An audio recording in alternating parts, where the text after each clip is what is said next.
Welcome to the Recruitment Business Accelerator Podcast. Creating a successful recruitment business is not about you being the best hands-on biller or driving most of the activity for your team. It's about you becoming the best strategist, marketer, and leader so that you can create a powerful business that grows quickly and does not depend on you. For the last 10 years, Nicky Coffin and Katy Green have been advising recruitment business owners just like you to do exactly that. If you want to grow your business by 20% to 250% in 6 months or less, half your hours, and build a powerful recruitment business that doesn't depend on you, keep listening. If you want it faster, visit centeredexcellence.co.uk/apply. Here's Nicky and Katy. When is the right time to start bringing your team back? Now, one of the things that we teach and have taught for many years is if you look at businesses that have got consistent year-on-year growth, who've got consistent results, who've got consistent business coming in and being delivered, there are 4 machines that they have set up in their business. And we call them machines because it is a little bit like a production line, isn't it, Katy? Mm-hmm. Definitely.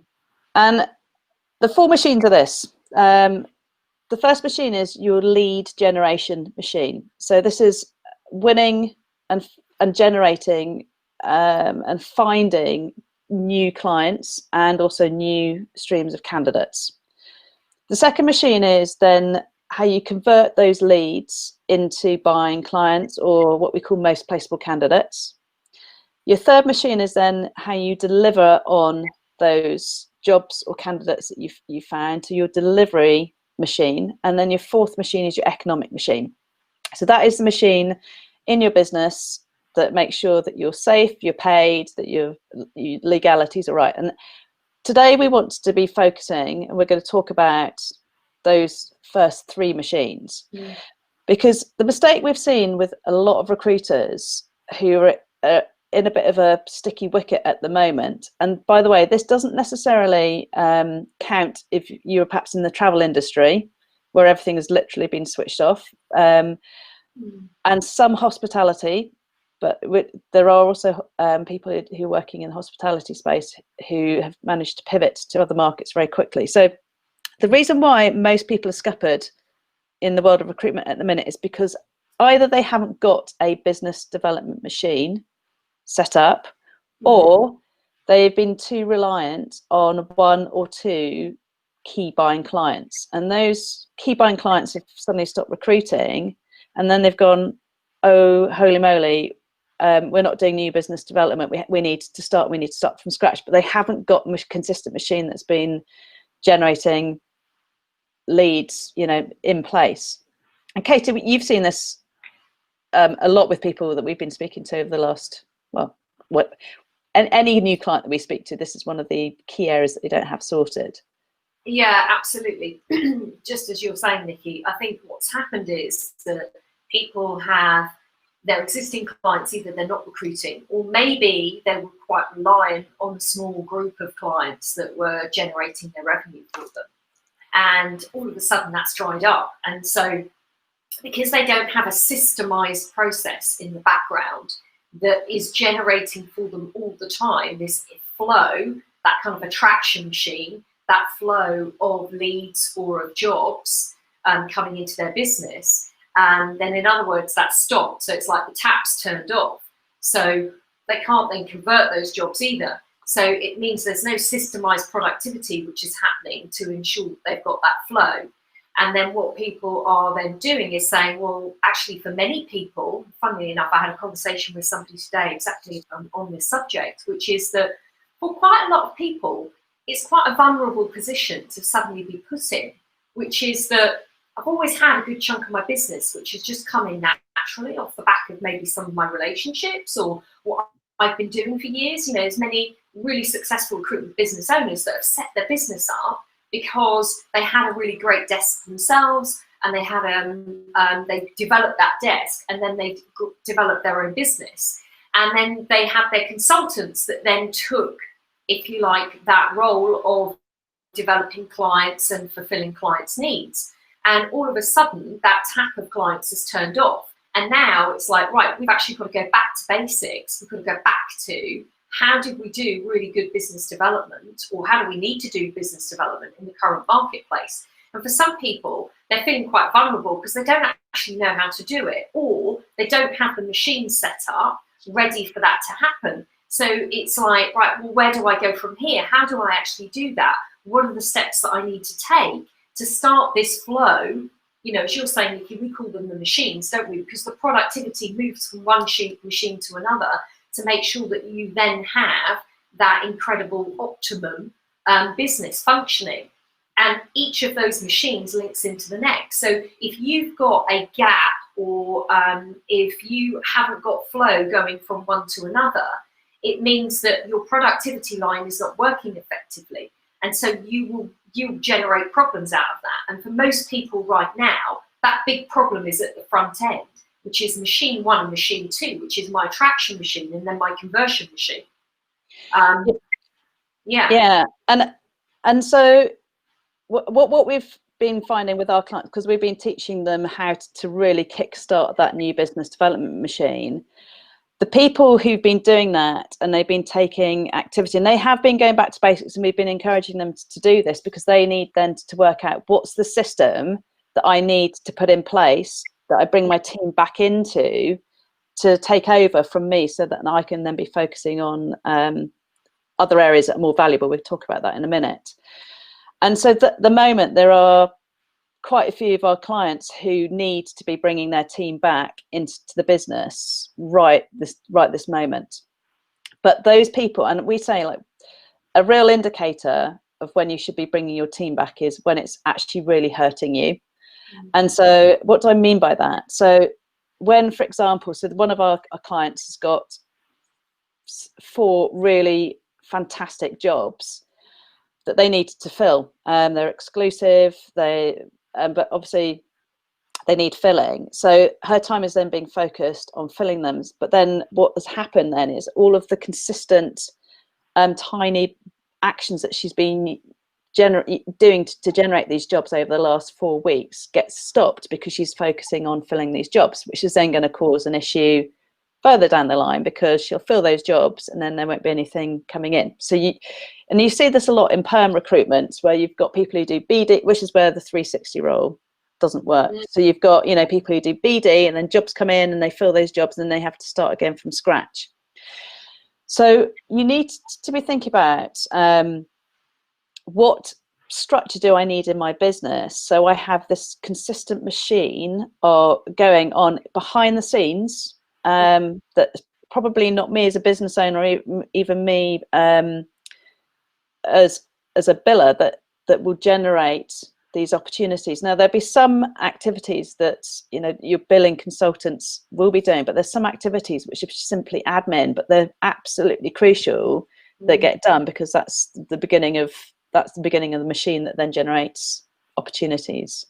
So we've got some clients who we're saying, actually, you need to bring people back this second, because they are working 14-hour days at the moment. They are being pulled into different energy flows. You know, they're having to do the sourcing of candidates, the admin, the you know, running a business development, and it's really hurting them because they're knackered. And so that's the first indicator. The second indicator is about getting really clear on what your role is in all of this, and actually where you're most valuable and where you're most valuable spending your time. One of the exercises we do with our clients right from the get-go is to actually work out what's your hourly rate. And this is certainly something that Katy and I were lucky enough to be coached through many, many years ago, because this was the biggest shift for both of us when our business has doubled, quadrupled its size, was being really conscious about the value of your time versus money. And actually time is more important than money. You can always get more time, but you always get more money, but you can't get back more time. So if you work out where you should be spending your time, where it's most valuable, as a business owner, as a director, certainly at the moment, the most valuable thing you should be doing is having sales conversations with your clients. Definitely. And it's more than likely that you've exhausted all your existing clients. So this will be with new clients. That is the absolutely most important focus. And then you need to have a machine behind you that is helping you to generate these conversations. And within that machine could be, for example, LinkedIn reach outs. It could be connecting with candidates. It could be market research. It could be admin or some customer service type work. But you want this machine behind you, so it basically pops up opportunities of which you then jump on the call with the client to have that conversation. So you want to be really clear about what your time is worth. And certainly if you are talking to candidates, you're doing any form of admin work, any form of LinkedIn research or LinkedIn connections, that is something that should be done either by your team or you should be outsourcing it. Any type of social media, that's not a smart use of your time at the moment.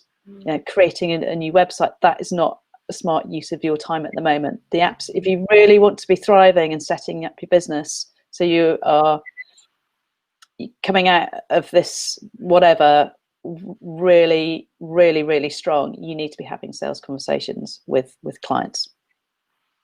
I agree with that, and I think one of the reasons that potentially from conversations I'm having that people are holding back is because we're saying, Nicky, they're not spending, they haven't got this systemized approach to this lead generation. This is the problem. So if you like, that first machine is just not working for them in the background.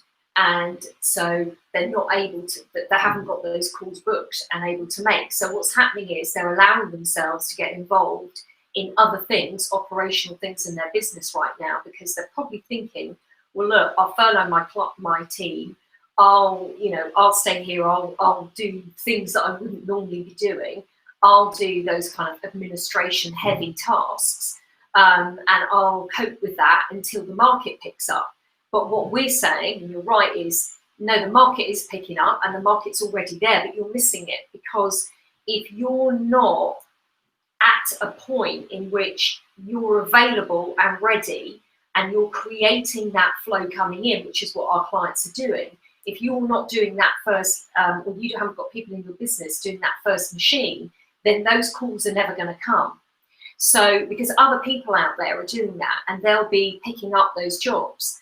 And I've just got off our training call with our Momentum guys. And I've got people on that call telling me even after, the first week and a half of doing the work with us, that they are already over, they're at a breaking point. They're at that pinch point that you're talking about, which is, I've already got too many clients and I'm going to have to bring my team back. I'm going to have to bring people in now because I'm not able to make those calls and I'm missing opportunities. So, that time has to be invested. You've got to get your people back or have the right people in the right jobs to make sure that you've got that flow happening, and then you can take advantage of that. And don't think that it's not happening in my marketplace, because we have people on Momentum and in our Rocket and Rockstars group. Yes, avoid being a busy fool. We've got people in those groups who are in markets that traditionally right now you'd probably be saying no way have they got jobs, or no way our clients actively recruiting in that market, but they are, and they're getting these calls off the back of those engagement, those connections that they are doing. So there is a way for this to happen in your business too, if you want it to.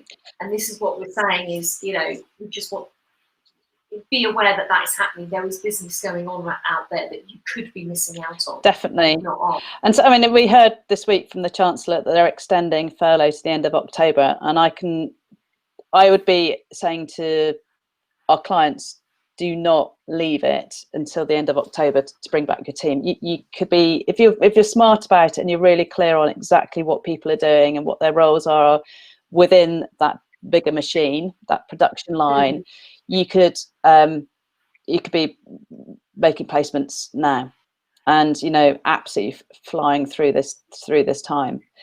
There's a really cool analogy I read about several years ago, and it really rang true as you were just speaking then, Katie, because imagine you are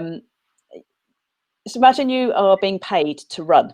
And so imagine every hour that you run, you're paid, I don't know, £10,000.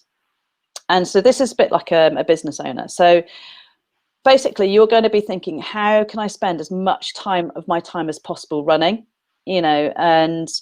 But bearing in mind, in order to be running consistently, you need to be having the right nutrition. You need to be having the right support. You need a good physio to make sure you don't get injured. You need to be drinking enough water. You need to have enough rest. So you need to have a team around you that basically facilitates you being able to run consistently. And this is what we're talking about here. And we're saying it from a business owner perspective at the minute, only because a lot of recruitment businesses have furloughed most of their teams, and they are the only person in the business at the moment.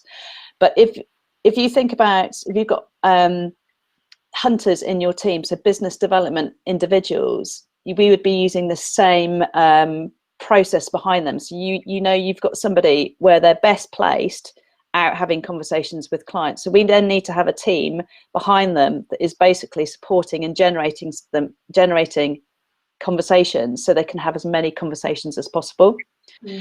And because we know they're most valuable when they have those conversations, so they shouldn't be like stopping running to make themselves a meal. Somebody else should be doing that for them. They shouldn't be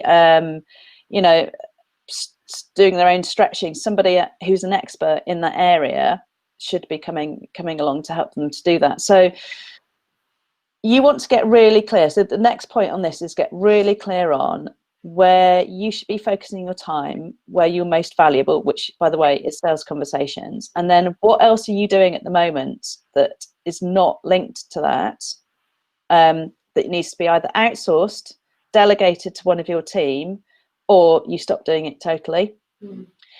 And you can get really smart about doing this, because you might, so some of our clients, when we've actually said, who in your team could be doing, for example, the LinkedIn reach outs, and so we do a process where it's like a nurturing and engagement process with brand new clients. We say, who else in your team could be doing that? And sometimes they won't have anybody, but other times it could be your most unlikely person who could actually be really good at doing that, but it maybe not have been their role previously, but you could be teaching them how to do that. If you haven't got anyone in your team, we've got a couple of clients where this is the case, there are some amazing people that you can outsource that to, who could be on places like Fiverr or Upwork or People Per Hour, where you might only be hiring them for 5 hours a week to do just that part of your process, but it just means then you're not doing it. So in terms of, you need to get really clear on where should you be focusing your time. And if you're procrastinating or you're not having conversations, you need to be actually writing down, where am I spending my time and how do I get this off my plate so that I can spend time having those conversations, and who else do I need around me so I'm generating more of those conversations. Definitely. Yeah. So coming back to these 4 machines, the business development machine is the machine where you need to be focusing your efforts in setting this up at the moment. And I would be thinking about how are we going to be winning jobs. And Katie and I honestly think there's about 4 areas or 4 ways that you could be generating jobs in this market, which are not your bog standard cold calling, pick up the phone saying, have you got any jobs? You've got to be smarter, way smarter about how you do this in this current market. And there's probably 4 ways that you could be doing this that will involve nurturing your clients using a clever technique that we teach. You could potentially be marketing out candidates, but there's a certain way to do that with a certain type of candidate, not your bog standard recruiter where they sort of just whack a ton of CVs out and hope for the best. You could be using referencing. And the fourth area was the client to candidate flip, wasn't it? Yeah. So you want to be thinking, right, what is my machine to generate new business at the moment? And how can I get that machine working so we've got it consistently, so the activity is happening consistently. And then who do I need to bring back now to get that machine running? Because you might be paying, I don't know, two grand a month for that person, but you're missing out potentially on a 10k, a 15k placement if you don't bring that person back in. So we want you to switch your lack of, sort of scared about how am I going to pay their salaries, to saying, actually, what opportunities am I missing out on by not having this person? And there's a real myth that, you grow your business. Actually, it's not like that. It's your business grows you. So we talk about you doing the activity and building it to a point where it starts to hurt you, and then you have to hire somebody to help you get through it. And then you need to make sure that you're generating enough business to then pay for that person. And that's how your business grows. And it's constantly evolving, but at the moment people are quite scared to bring people back because they're worried about how am I going to pay their salary. And what we're saying is you will figure out how to, because you have to, and that will then push you to the next level. And also, in some ways, it will be figured out for you, because if you've got people in place and you set these machines up and you're having enough sales conversations every single week, you will be making more than enough revenue to cover that and more, and for you to be making profit each month. So look at your metrics, work it back, because if you look at your depending on whether you're contract or perm or temp, but if you look at how many of those placements that you can make by having the right number of conversations happening, then you will definitely be making more than enough revenue. But the thing here is that if you're thinking, well, how do I guarantee that that's going to happen? How do I know that I'm going to have enough conversations? Well, there is an element of science behind it. And what's been so interesting with us, with our guys, is that the new people that are on our Momentum program right now, and quote one of our ladies internationally who said to me, Katy, it wasn't until I started using the approach that you've taught us that I've actually realized how easy it is, and how I've got clients now coming back to me and raising their hand. I'm not even approaching them, they're coming back to me because I'm being visible and valuable in my marketplace. And so she's got her team set up to be having those conversations. So the business is there, but it's only going to be there if you're there to serve it. So if you're not there to serve it, it's not going to be there. That's the thing. And that's what we're saying here, is that you've got to put yourself in that position, and it will be there. Yeah. And I would say on top of that, I mean, that's just so right, Katy, that you will make it work.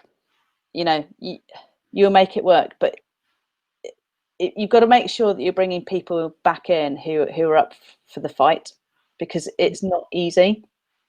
You need somebody who's got the resilience, they've got the persistence, they've got the tenacity, and they've got the ability to consistently follow through with these actions. And this is the difference that we're seeing with our clients that are really making it. It's those people who are consistently doing a couple of very basic things on a day-to-day basis are the ones that are generating, it's not, when I say numbers game, it's not like a high volume numbers, but people are taking these consistent actions are getting the opportunities created. So you need to be making sure that the people you're bringing back into your business are your best team. Yeah. I was going to say, it's a bit like, we call it, sometimes we talk about being on the field of play. And what we mean by that is that right now you don't want to be the observer, right? the person standing on the sidelines that is watching the game. You've got to step into that match and you've got to get on the field and start playing, because the moment you do, you're going to score goals. And you want your best people with you on that pitch, because if you've got the best people with you on that pitch, you're going to win, and you're going to move up the league. So this is all around how you are going to work through and sustain your business in the current marketplace and come out of that way stronger. Because if you're not even putting yourself on the field of play and you're still back there, you know, worse still, you haven't even got out of the changing rooms, then you're not putting your business in that position. You are going to miss out, and other people are going to start taking that opportunity, which they are already doing. So it is really important you take action on this. So yeah, just to labour that really. Yeah, and what I would say, I mean, this having your A team is absolutely crucial. And like whether you're in a buoyant market or you're not, if you've got anybody in your business who is not an absolute A star player, then I would be seriously thinking about stopping that relationship. It's not fair on them, and it's just a total waste of time from your perspective. It's just not fair on everybody. And moving forward, if you look at most successful businesses, they will have the best people, you know, and this is not necessarily somebody who's got the best skills, but it's the best mindset, it's the best coachability, it's the resilience, it's the tenacity, it's the ability to learn and then follow through. And so you want to be thinking now, if I look at my team, is there anyone there that isn't an A player? And yeah, and so somebody just commented, I think supporting each individual that's in the team with their mindset and motivation, energy and flow is absolutely essential. Yeah, I totally agree. 100%. Yeah. And what comes into that though is making sure that you've got a system that you want them to follow, and then you're putting the right team into the right positions. So it's a bit like we use the analogy of a football team, and which is where when you've got like a 360 recruiter, it's a bit like having Ronaldo, and you're saying, right, Ronaldo, for a third of this match I want you to go and play up front, shooting the goals, doing the thing that you're best at, and then we want you to spend a third of the match in midfield defending, and then I want you to spend a third of the match in goal, actually stopping goals from being scored. Now imagine if you're Ronaldo, how exhausting that will be, running from scoring to defending, but also how much you're just not utilizing his absolutely inflow talent. And so you want to be, but they've got a game plan, and then they'll have hired the players into that game plan to do specific roles and responsibilities, which is all focused around scoring that goal. And it's exactly the same mentality for us. Scoring the goal at the moment is having sales conversations. So you need to make sure you've got the right players in place who are going to be generating those passes so that you can then score the goal and have those conversations. And so you want to think about, what is my BD machine? How am I going to generate the leads, and who then do I need to do this activity? Then who do I have in my team who can do that and do it amazingly, and who's in flow, and what are the gaps? And then those would be the people we would be bringing back and say, bring you back now, and then following the process to generate jobs, because they're there. They are absolutely there. Mm. So once you've then got that machine sorted, and the second machine, which is lead generation, then you've got converting those leads into what we call gold jobs or NPC candidates. That is a role for somebody in your business at the minute who's pretty strategic, or who's very experienced at winning either exclusive or retained jobs. That might be you, it might be one of your superstar recruiters. So that's the second machine. And then your third machine is then the delivery machine. And this could be either you, it could be an account manager who also does this, But again, you know, the models we teach now, which move away from 360, you could have somebody who's just purely in charge of the delivery machine. But what we're saying at the minute is the machine you need to be focusing on is the BD number 1 and number 2 machine. And then as those jobs come in and you get exclusivity, then you'll be bringing back your account managers, or, you know, delegating to other people who can do that, because again, it's not necessarily a smart use of your time to be doing the delivery. So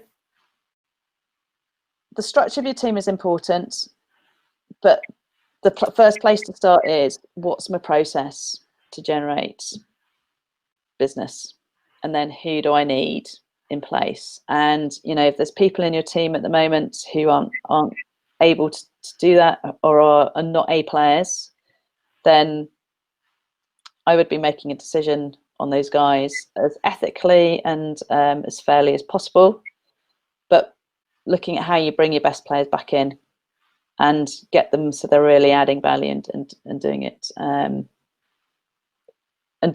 sort of consistently. So there is, I mean, yes, there is. So the other comment that is on our comments box is lots of coaching and support and investment needed. There shouldn't be. That's right. That is what I was saying. With these people, you do need to be helping to keep them on track, giving them really clear idea of what you want them to be doing. You'd be having, you know, weekly touch points. You might be having daily touch points, but the type of people I'm talking about do not need to be managed. They don't need to be pushed to achieve. It's almost like that's within them. It's a self. It's a trait within them. So if I look at our team at the moment, there's not one person in our business who we're having to coach or motivate, or, you know, say, what are you doing today? What's your plan? They very clear on what they need to do and what needs to be delivered. And yes, we track KPIs. I mean, everyone knows what they should be doing. They've got numbers and they've got activity that needs to be done. Now, where potentially we do coach is if things don't convert, and that might be a coaching or a training issue, but it's not because of lack of trying or lack of effort.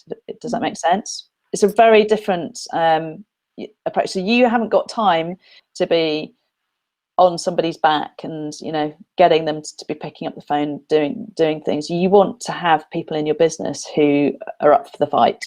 And who, and also just to add, I totally agree. And just to add to that, Nicky, is and appreciate whoever's posed that question, is that if it is then that people need a lot of investment from you, then my question to you would be, how structured, like, what's the step-by-step process that you've taught those individuals and trained them on? Because that sounds to me like, I mean, there's two things, isn't there? There's motivation and then there's training.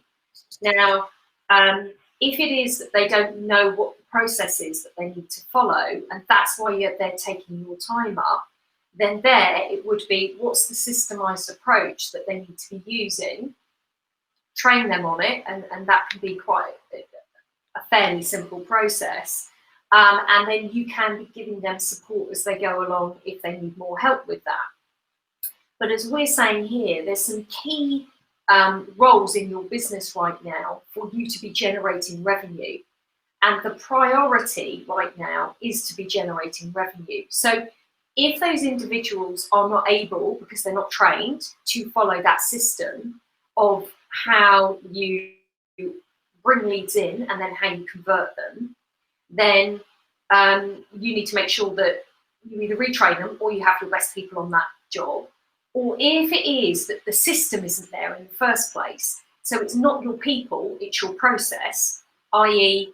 it's not detailed out how to do that, then that's somewhere that you absolutely need to start, which is, it goes back to what we were saying at the beginning, what is that business development process and system? How do those machines work in your business? And how are you going to make sure that they are really systemized and clear? so that, if you like, it's not necessarily just about the quality of the individual. The process does actually a part of that work for you, because that's certainly what our clients are finding with what we're teaching them, is the system does a certain amount of that process, and that's why they can have the right people, if you like, doing the right job, rather than, like Nicky was saying, that 360. Well, we don't have them anymore, but that star striker who might be spending their time searching through CVs or sifting through admin, when in fact, if you got them on the phones and they were talking to people in the right way, they would be able to convert more business. So it is about getting really clear on what's the process and system that I use in my business, how is that structured, and then who are the right people for those jobs, and making sure that that's clear. Otherwise, you're right, you could be spending a lot of time and energy in the wrong place, and that's going to cost you money.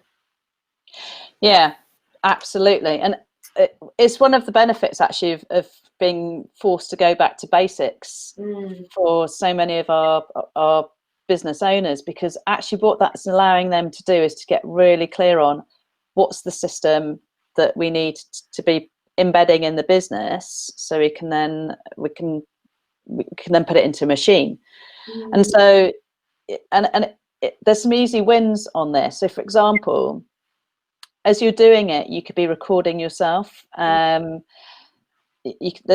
some really cool screen grab free software that you could be using. So it's almost and you want to be thinking, right, I'm going to be doing this now, but I'm going to be doing this so I can leverage it month in, month out, year in, year out, moving forwards. But you want to be capturing what you're doing now and thinking, right, how can I systemize this? So somebody from another country could potentially pick up this process and literally just follow the steps that you've given them and be able to do that part of the job. And because we're not giving them a sales conversation, which is an art, and by the way, there is a process that you can follow behind that as well, but you need to have a level of expertise and knowledge in the space. We're not giving them that part of the process, but there are a lot of other things that are just very simple processes, but they're gold dust. Without that part in the process, you're not going to end up with that end call. So you want to be thinking, how can I be leveraging what I'm doing at the moment, putting that into a system that then I can bring other people in and outsource it or delegate it to. And I mean, McDonald's is a fantastic opportunity example of this. If you look at how pretty much everything, even to the length of how long the grass should be cut, is in a system and a process. So anybody who's unskilled can come in and just follow that process, and you can guarantee you can go to pretty much any McDonald's in anywhere in the world and ask for a Big Mac, and it's going to look and taste pretty much the same in any place. And so what you want to be doing is saying, right, well, what's our system? What are the steps that we go through, and how can I set it up so somebody can just come in and pick this up without without even talking to me? And this is one of the things that we've really worked on with our clients, but also within our business. That we've got scripts, we've got processes, we've got certain ways to overcome objections, and it's in a manual, and you can click on any questions that you've got, and if that question isn't answered, then it's probably because it's not in the manual, and then we just add it in and we evolve it. So it's a really, you want to be thinking about building this machine, this production line, and now is a brilliant time to sort of start doing that. Winning that time as well, isn't it? It's that winning process, because what one of the guys said today on the call, Lauren was saying, I've been doing LinkedIn connections, for example, with clients for ages, but I never had an uptake on it. So I spent a lot of time and investment in an area, but it's never really worked for me. And all of a sudden now, because I've got a process and I've been taught the right way to do it in a way that gets clients like reaching out to you and having in-depth conversations, all of a sudden I'm using a tool that I'm actually getting a really good return for. But if I hadn't known, if no one had ever told me how I could actually do that in the right way, I would still be wasting, you know, a lot of time and effort. So part of this is about having the right way of doing something. That goes back to the formula that we talked to you guys about 2 weeks ago, wasn't it? Which is you need, you know, the right offer to the right person at the right time in the right way.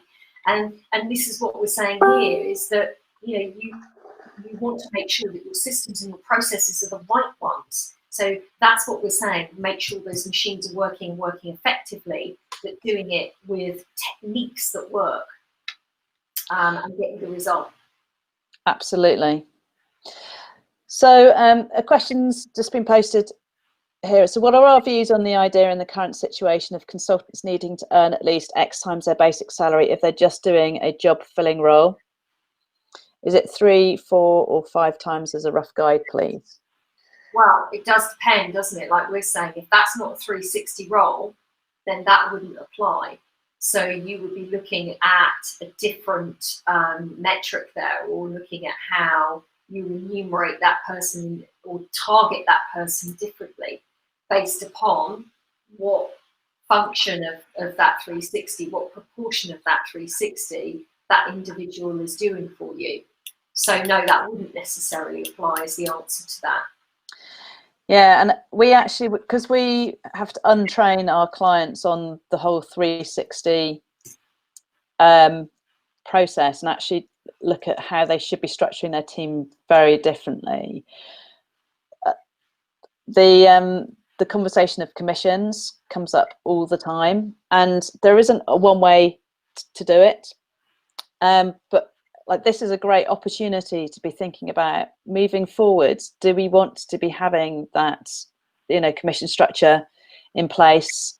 How do we want to structure our team so that we are delivering an excellent service to our clients, but we might have different people who are generating the jobs to those that are filling it.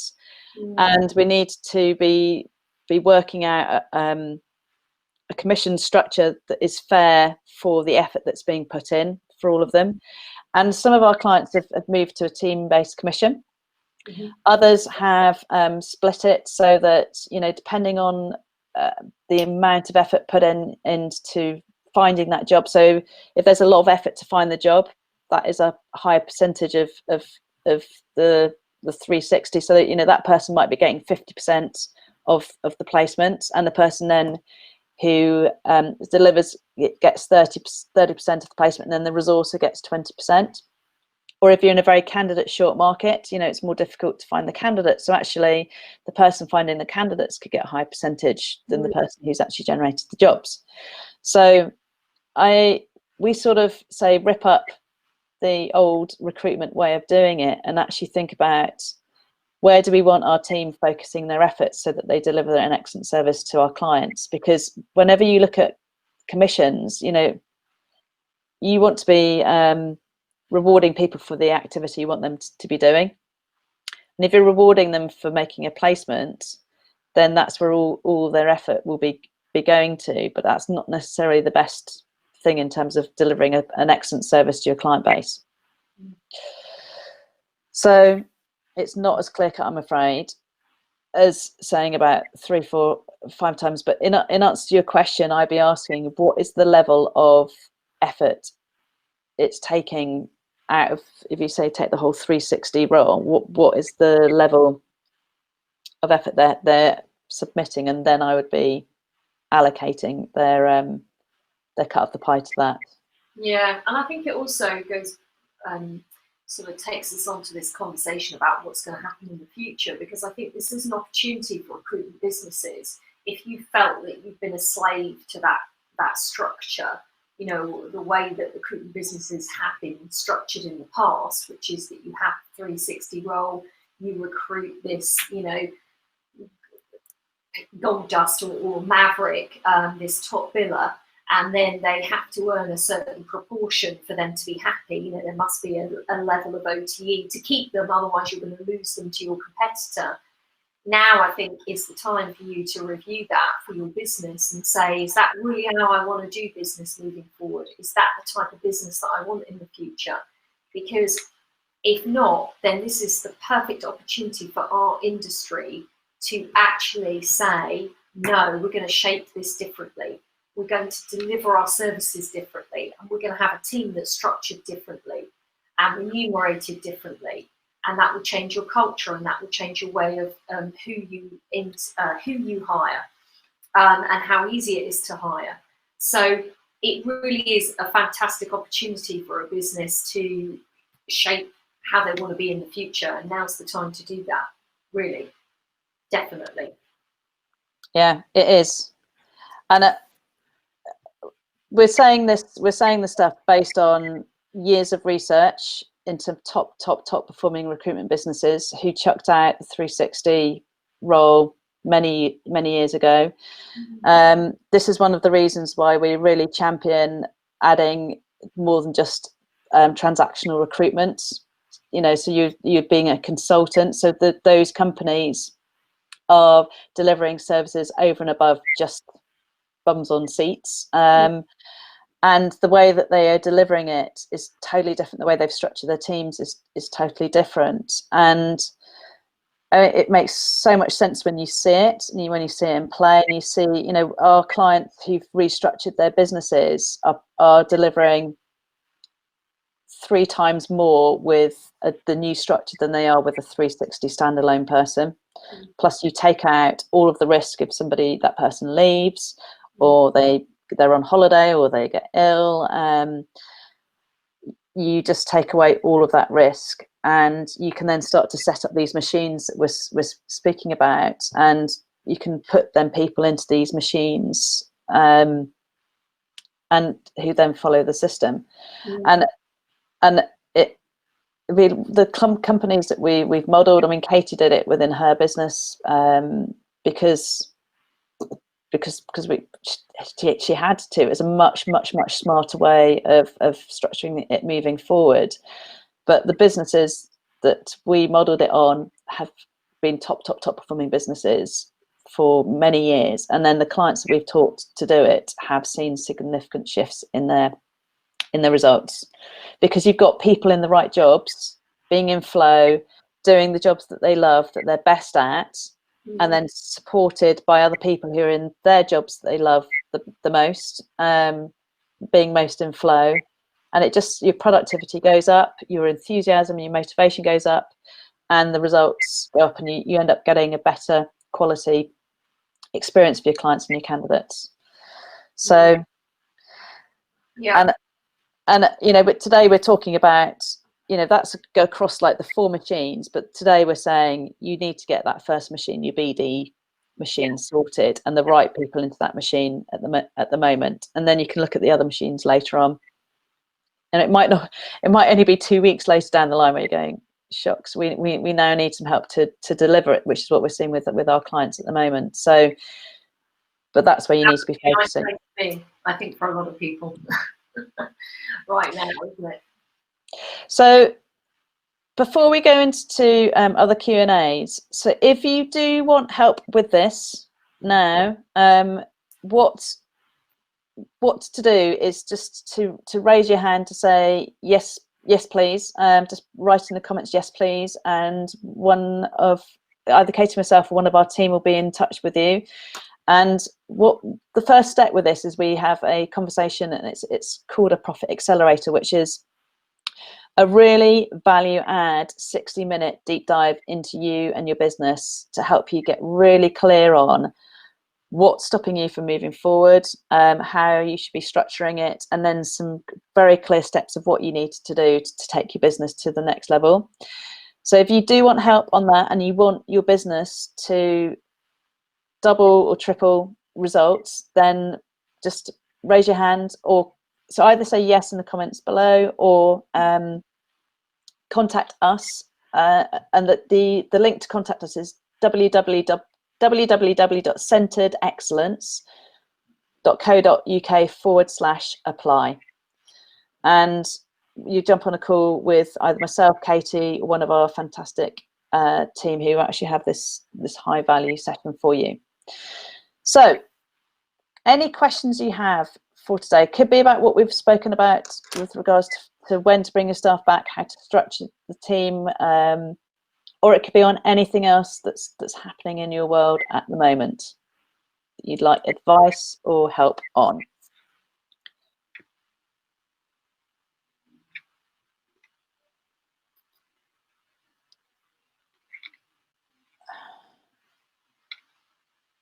Okay.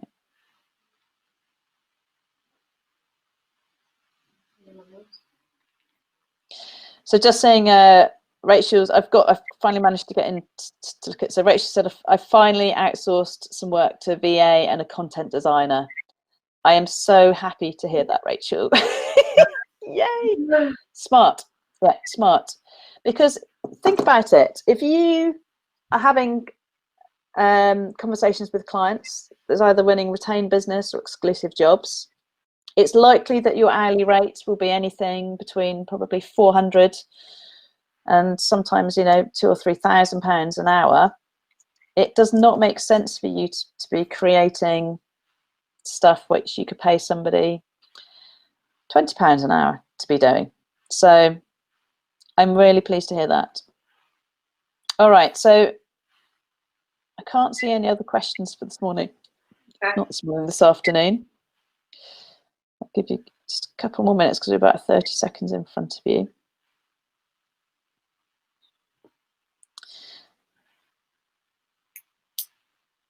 All right. So if you do need help, please reach out. centeredexcellence.co.uk/apply. And oh, here we go. Right. Any thoughts on dealing with employees who have enjoyed furlough too much and have lost their mojo? Maybe their values have changed. How can a recruitment business adapt to employee needs? Yeah, so Katy, do you want to go?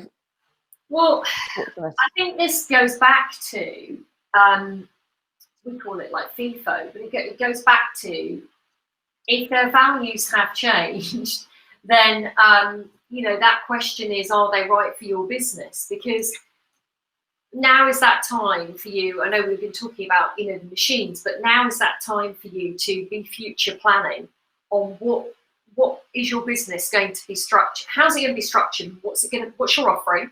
How, you know, that formula, who are you offering it to? What's your offer? Who's it to? You know, what time and in which way? So if you're going to structure your business, then it's saying you've got to kind of, here's the structure of the business, so we're going to set it up, and then we've got our workforce here. Now moving into the future and that future landscape of what we need and what we want to offer, how does that workforce map over the top of that? Because you may notice that there are some skills gaps, or you may notice that, yeah, maybe not all your staff are the staff that you will be bringing back in the future. I'm saying maybe because, you know, you need to do the groundwork to satisfy that and to know that that is the case. But if their values have changed, but your business values haven't changed, then I would say they're no longer a fit for you, because, you know, you need people to join your business, or you need people in your business that share your values and what your business stands for and what your mission is and what you want to achieve. So I would say it's not about adapting your business to the employee, it's the other way around. So we always say that, you know, it's your strategy that comes first, and your people must fit your strategy, not you have your people and then you fit your strategy to who your people are. Because in the long run, and I talk from experience on this, where I made that mistake years ago, and trying to structure my business around the people that I had, honestly, you will not, well, your business will not be as successful as it could be. And I think, you know, as we've said, now is the time in the future to make sure that it's right and it really is set up in the right way. So, you know, let people go if they're not, because they will move into another industry and another job, and it will be better for them. So that would be my kind of thoughts on that. Yeah, and I think it's about being really clear. This is, you know, this is what I need you to do. And, you know, if we come back to the sporting analogy, it's like, I mean, I'm taking this from like a rugby perspective. So if you've got somebody who's your fly half, which is like the linchpin to your decision making, if you've got the wrong person in that role, the whole rest of the team can't function.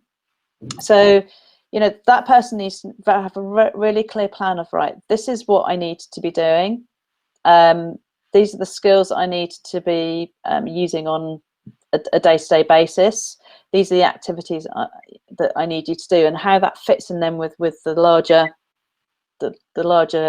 strategy.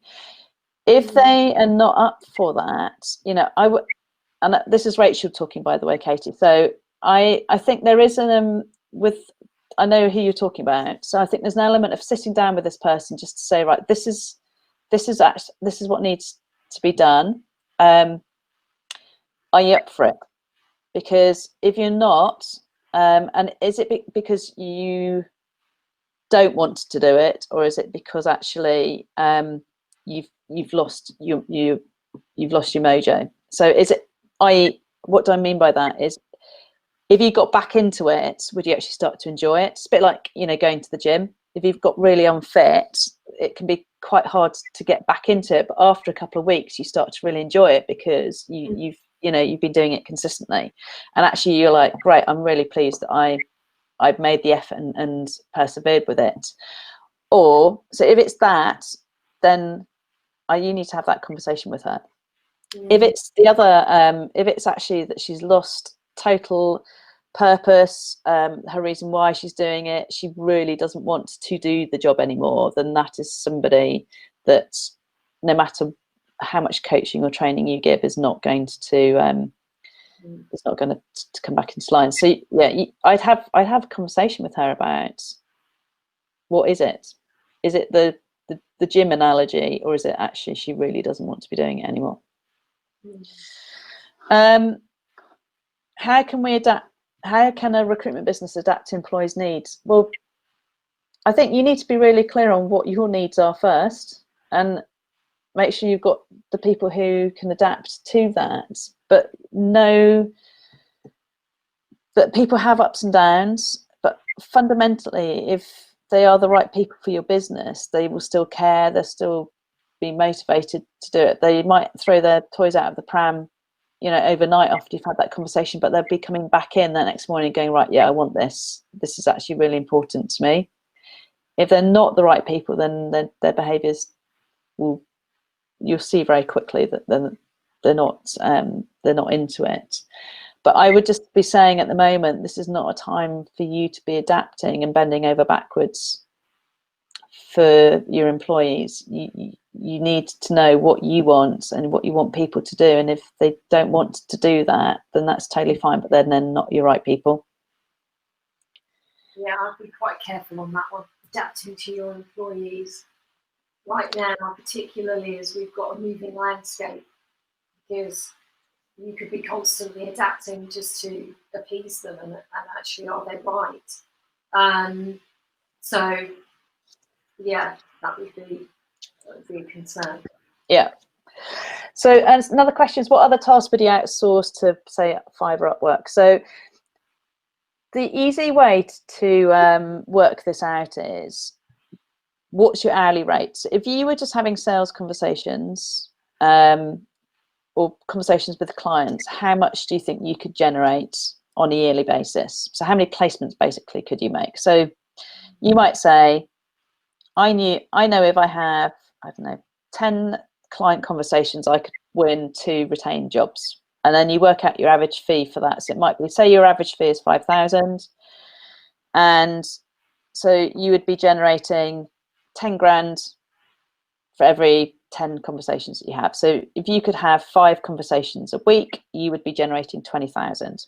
So therefore you'd be billing £240,000 a year.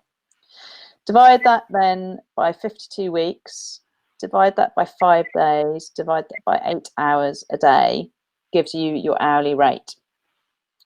So your hourly rate on a 240k biller is about £115 an hour. So anything that you're doing that you could pay somebody less than £115 an hour to do, you should be looking to outsource it.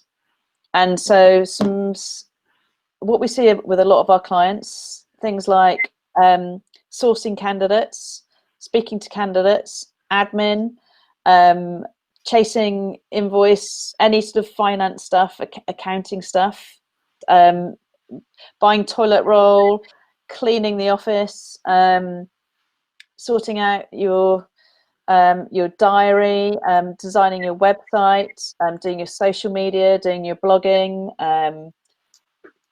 all of any stuff like that, you could be outsourcing to somebody who's an absolute whiz at it, who do it in about a tenth of the time that you could do it, but would be really, really, really good at doing it. And so the way to get conscious on it is actually just to start mapping what you're doing on a daily basis at the moment. So there's a, you know, just write down what you're doing every single moment, and you want to be asking yourself, is this something that I have to do, or I think I should be doing? If it's something that you have to do, then you want to continue doing it. If it's something you're doing because you think you should be doing it, then you want to be figuring out how to outsource it. So, and it's almost like every minute that you're sat at your desk, if you catch yourself doing something, you want to be saying, should I be doing this? Is this a good use of my time, or could I be having a sales conversation? And if it's the latter, then you need to be figuring out what to outsource. And then final comment is, I'm feeling some FIFO going on, unfortunately. So we were giggling because FIFO is a code word that we use. It's called it's for fit in or feck off. And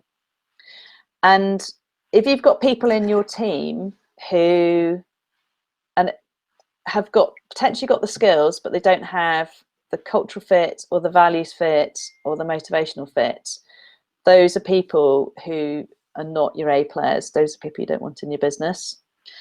If you have got people who are highly motivated, they are coachable, they're hard workers, they're resilient, they're persistent, and those are people you want to keep, but they might not be skilled. You then want to teach them how. You want those people you want to be investing your time in and showing them how to do it, because those will be your A stars. They might just not have the skills at the moment. So Rachel, I think there's something bigger at play for you. And yeah, potentially there is some FIFO going on with this individual, but have the conversation. Is there heart in it? And if it's not, then fine, but know that you're going to need to replace them with the right person. Cool. All right, so thanks guys for today, and we will be on, we're probably going to shift these calls to Wednesday, just rather than a Tuesday, so we will see you online with whatever topic resonates for us next week, and hope you found today useful. All right, take care guys. Bye. Bye.